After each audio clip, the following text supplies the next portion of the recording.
Você está me vendo, eu não vejo você. Mas imagine uma câmera escondida em sua casa. E por um truque aí no estúdio, eles colocam você sobre a minha mão. Nós todos nos reconheceríamos. Sabe por quê? Embora miniatura, você está em proporção. Os ângulos são mantidos e as medidas são diretamente proporcionais. A ciência e as artes há muito tempo aprenderam a ler a natureza nesta proporção. No século V a.C., os gregos desenvolveram esta medida. Veja este livro. Esta capa é um retângulo. Ele poderia ser muito fino, ele poderia ser muito gordo.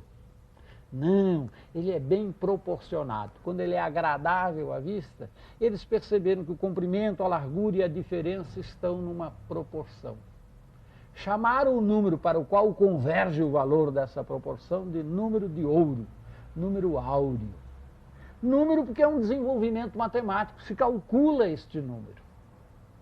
Áureo porque ele é agradável à vista, ele é estético.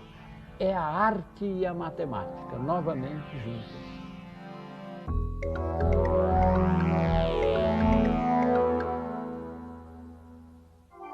Vamos começar nossa viagem pela Grécia Antiga, uma gloriosa civilização que encontrou o caminho da sabedoria unindo o espírito e a razão.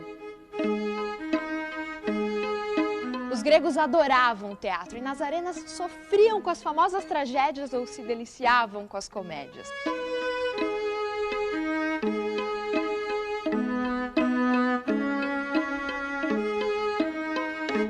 Nas ruas da Grécia, mestres e discípulos discutiam conceitos de filosofia, história, matemática e ciências. Nas artes, a Grécia teve grandes escultores e arquitetos que fizeram obras incríveis.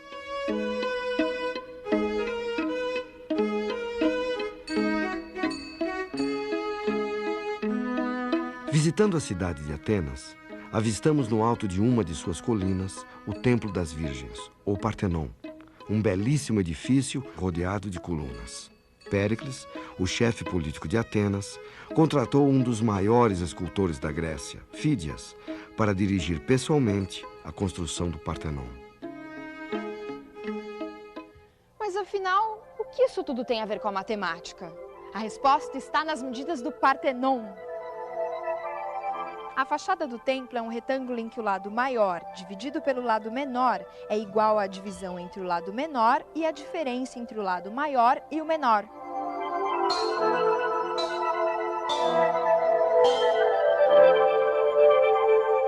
Bom, mas e daí? Não será apenas uma coincidência? Não, os gregos não usaram essas medidas ao acaso. Eles consideravam muito mais harmonioso, bonito e agradável de se ver os retângulos que tinham essa proporção, que é conhecida como proporção áurea ou proporção de ouro.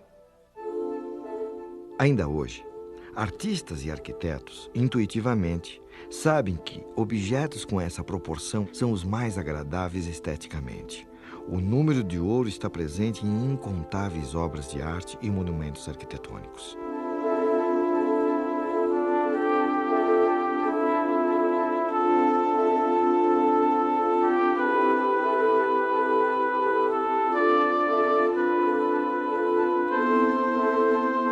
Como neste quadro de Mondrian, ou nesta casa projetada por Le Corbusier. Mas está presente também no pentagrama, símbolo da seita religiosa criada pelo filósofo e matemático Pitágoras. Os pitagóricos se encantavam com o fato de que, ligando-se às pontas da estrela por meio de linhas, obtém-se um pentágono. E a intersecção destas linhas em seu interior forma outro pentágono, dentro do qual podemos formar uma outra estrela menor, mas cujas proporções são as mesmas da primeira. E assim por diante. Trata-se, na verdade, de uma propriedade fascinante, mas para os pitagóricos, mais importante era o fato de que estas mesmas linhas organizam-se segundo a proporção áurea.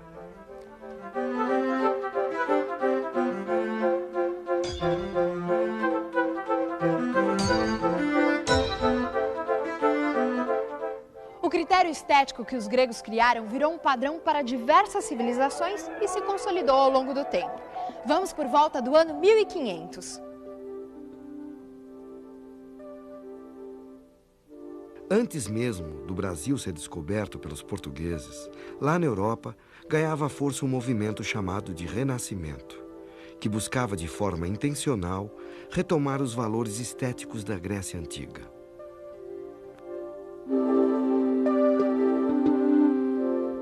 Foi no Renascimento que um dos maiores artistas da humanidade, Leonardo da Vinci, desenhou esta figura, chamada o Homem Vitruviano. Aqui podemos ver a proporção de ouro relacionada com a estrutura ideal do corpo humano. Segundo várias tradições antigas, o umbigo deve dividir o corpo segundo a seção áurea, ou seja, o resultado da divisão da altura total pela altura do umbigo deve ser o número de ouro. Nesse outro quadro de Leonardo da Vinci, chamado São Jerônimo, a figura principal está perfeitamente contida em um retângulo de ouro. Essa técnica foi usada por vários artistas ao longo dos anos até os nossos dias.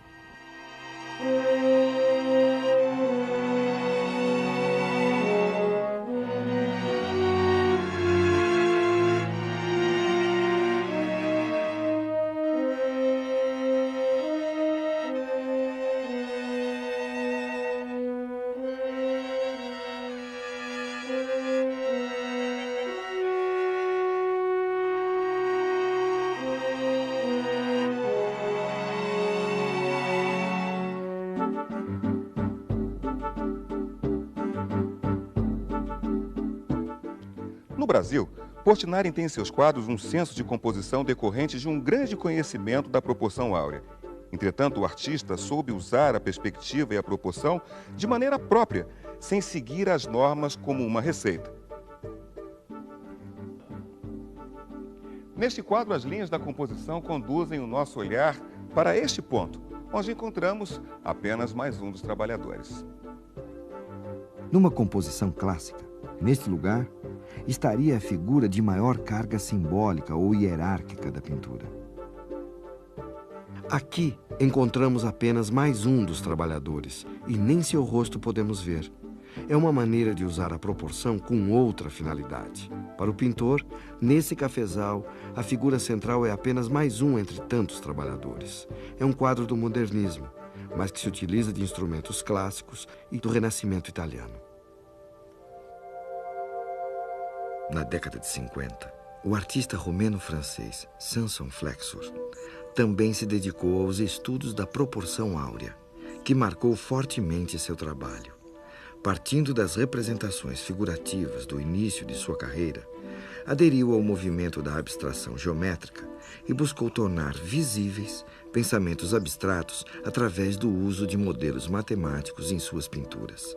Flexor quis unir a qualidade puramente pictórica a uma paixão por uma ordem rigorosa. Soube aliar em seu trabalho elementos da sabedoria clássica à ousadia da abstração moderna, tornando-se um dos principais introdutores da arte abstrata no Brasil.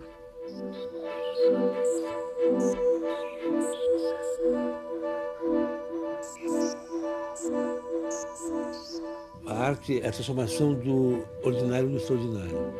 E a matemática é a maneira de você, através do ordinário, explicar o extraordinário. E eu comecei a utilizar a seção áurea na formatação do meu trabalho, na divisão das coisas, do assunto dentro da tela, a partir da forma da tela. Então ele tem servido como um guia, talvez, como uma estrutura na qual eu construo o meu trabalho.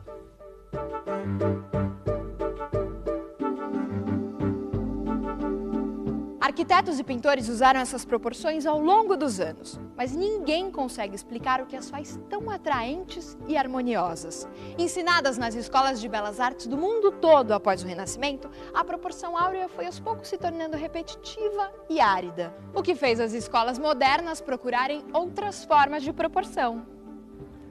A descoberta dessa proporcionalidade deu ao homem uma segurança sobre a criação, estabelecendo um parâmetro para a perfeição. O que é a perfeição?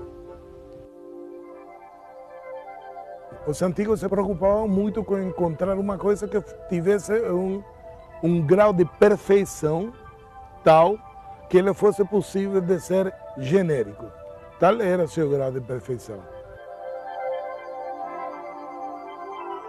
Essa proporcionalidade, ela não vai desgastar nunca. Ela pode ser contestada, ela pode ser polêmica, ela pode ser antiacadêmica, ela pode ser acadêmica, mas ela nunca vai ser superada porque ela é uma procura.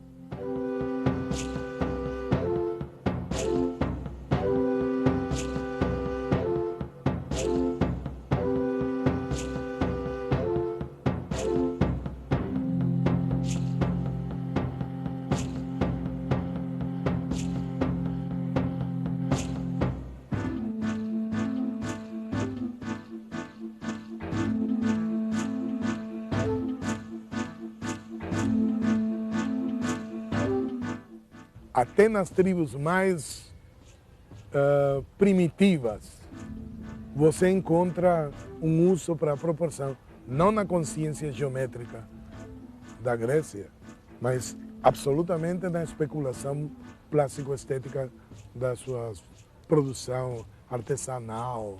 Os índios têm na representação das ondas, das águas. Dá a impressão de que o homem tem em si, de per si, uma situação de necessidade desta aceitação. Curiosos que são, os matemáticos investigaram a proporção de ouro e descobriram que ela pode ser traduzida por um número.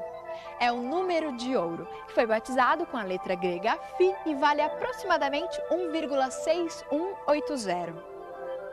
O que o número de ouro tem a ver com a vida da gente? Vamos continuar nossa viagem e conhecer a história de um outro Leonardo, Leonardo Fibonacci, que viveu por volta do ano 1200.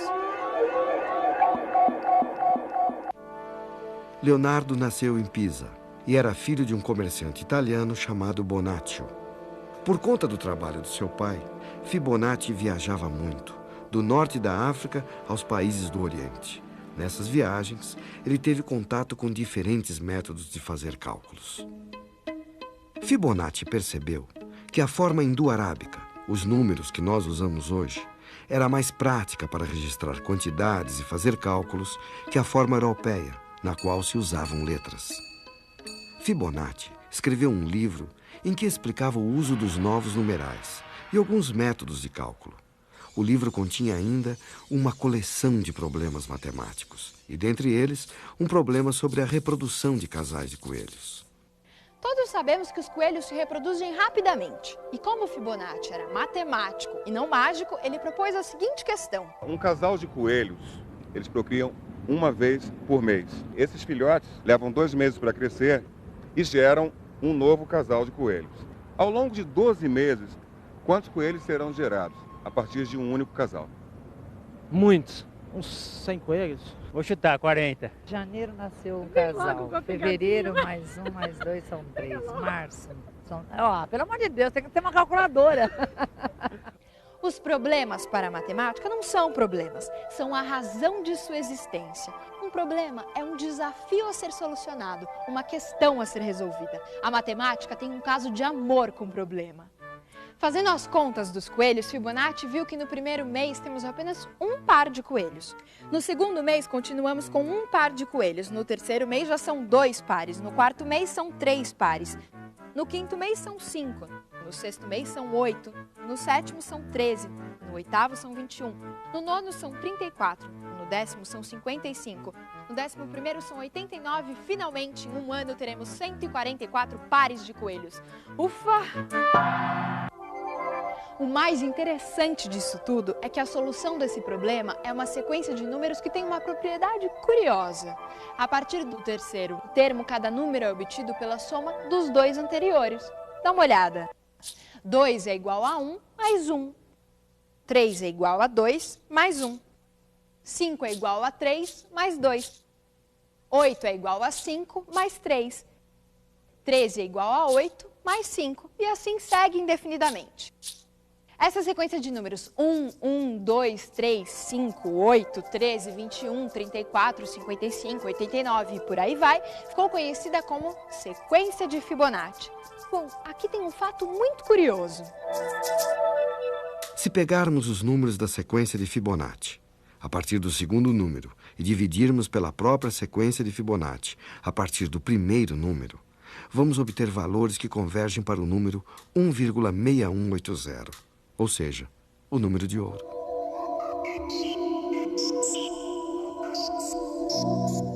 Mais curioso ainda é que algumas plantas e árvores crescem de acordo com a sequência de Fibonacci. Olha só, algumas árvores se ramificam de acordo com os números de Fibonacci.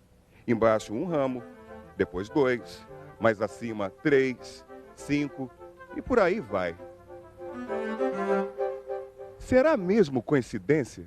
Provavelmente não é mera coincidência que a natureza tem algumas sequências de números ou alguns números que são fixos em seus organismos. Então, por exemplo, eu sei dizer para você se uma planta é ou não da família do lírio, mesmo que essa planta venha do Japão ou do Nepal e eu nunca a tenha visto, simplesmente por conhecer o número de pétalas ou o número de estruturas sexuais que essa planta tem. Então eu não sei exatamente dizer se a natureza sabe contar, mas sem dúvida ela segue alguns padrões matemáticos, né, dentro de uma organização que permitem com que a gente, como biólogo, reconheça esses padrões e possa lançar a mão deles para organizar essa natureza da maneira que a gente considera mais conveniente. Dentro dessa concha mora um pequeno molusco chamado Nautilus. E é ele mesmo quem constrói sua casa. À medida em que o Nautilus vai crescendo, ele vai construindo um novo quarto para morar. E cada novo quarto é maior que o anterior, exatamente na proporção da sequência de Fibonacci.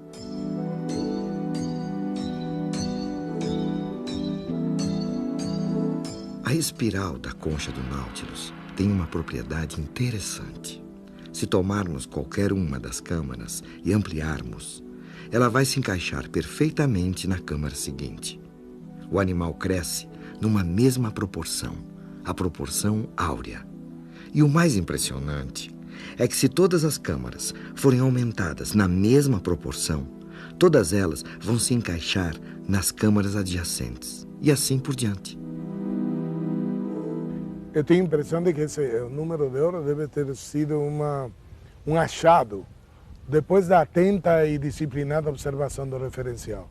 As cores se encontram distribuídas na natureza no número de ouro. As cores quentes estão para as cores neutras, do mesmo jeito que as neutras estão para as cores frias. Ou seja, você nunca encontra grande quantidade de vermelhos, laranjas e amarelos. Mas você encontra uma quantidade razoável de ocres, cinzas, mas enormes quantidades de verdes e azuis. Essa é exatamente essa proporção. O número de ouro ele é consequência de indagações. Ele não é uma procura específica. Eu suponho que durante a história não deve haver em nenhum momento um instante que o cara fala: vamos procurar o número de ouro para ver se ele corresponde a isso ou aquilo. Infeliz Dido, então era verdadeira a notícia de que te extinguiras pela espada em decisão extremada? Na poesia também existem relações matemáticas. Pelos astros, juro.